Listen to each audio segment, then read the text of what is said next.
রুই মাছের সর্ষে পোস্ত লাগছে রুই মাছ, সর্ষে পোস্ত, পেঁয়াজ একটু, সামান্য আদা রসুন, নারকেল কুড়ানো, টমেটো, তেজপাতা। মাছেতে আগে নুন আর হলুদটা আমি মাখিয়ে রাখবো। নুন আর হলুদটা মাখিয়ে রাখবো।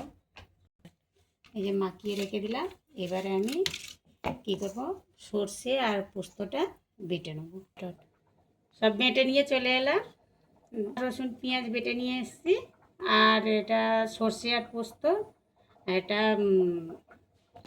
নারকেল কুড়া যে ছিল সে নারকেল কুড়িয়ে রেখেছিলাম, সে নারকেল কুড়া দিয়ে দুধ বের করে নিয়ে এসেছি। সব পেঁয়াজ দিয়ে নিই, এই যে সামান্য একটু পেঁয়াজ রেখে দিয়েছি। পেঁয়াজ ফোড়ন দিয়ে তেজপাতা দিয়ে তরকারিটা শুরু করব। তেল গরম হয়ে গেছে। এবার মাছটা আস্তে করে একটা একটা করে মাছগুলো দিয়ে দেবো।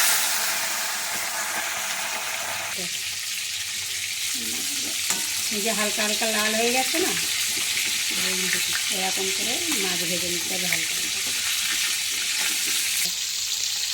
মাছটা কত সুন্দর লাল লাল করে ভাজা হয়ে গেছে দেখুন। একে একে সব মাছ দিয়ে কত সুন্দর দেখুন, 2 পিস লাল হয়েছে। কালো জিরে ফোড়ন দিয়ে দিলাম, দিয়ে তারপরে পেঁয়াজগুলো দিয়ে দিলাম। সামান্য পেঁয়াজ কুচানো ছিল তাতে একটু দিয়ে দিলাম। তেজপাতা দিয়ে দিলাম। পেঁয়াজটা যখন হালকা লাল হয়ে গেল তেজপাতা দিয়ে দিলাম। এই যে টমেটো দিয়ে দিলাম। টমেটো আর পেঁয়াজটা গলে যাওয়ার জন্য সামান্য একটু নুন দিয়ে দিলাম। দেখুন কত সুন্দর টমেটো আর পেঁয়াজটা গলে গেছে। এবারে এর মধ্যে এই যে আদা রসুন পেঁয়াজটা যে বেটে রেখেছিলাম এবারে ওইটা দিয়ে দিলাম। দিয়ে আবার একটু নাড়বো। মশলাটা কষিয়ে নিচ্ছে, ভালো করে মশলাটাকে কষিয়ে নিতে হবে।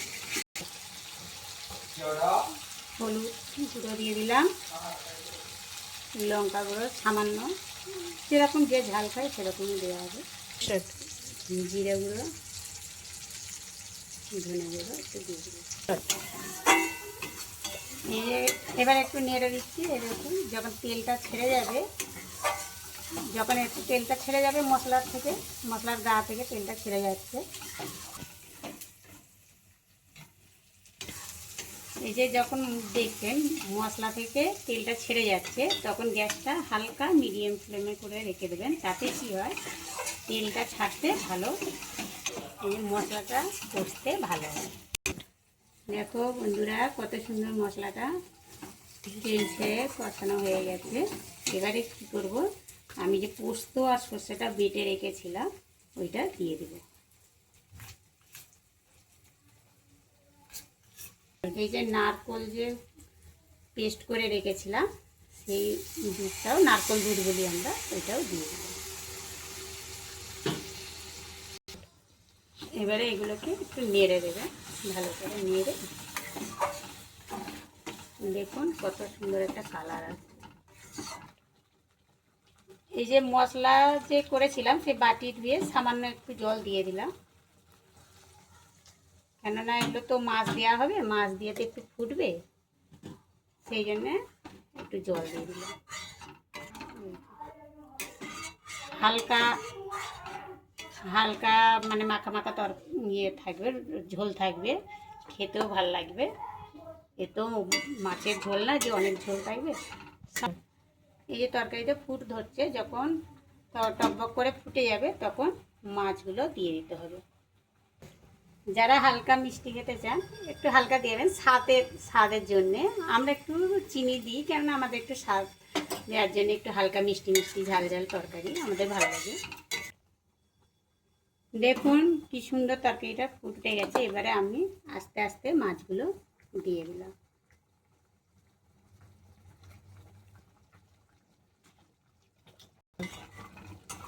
রুই মাছের সর্ষে পোস্ত হয়ে গেছে বন্ধুরা, দেখুন। এবার আমি এটাকে নামিয়ে দেবো, গ্যাসটা আস্তে করে বন্ধ করব। সর্ষে পোস্ত।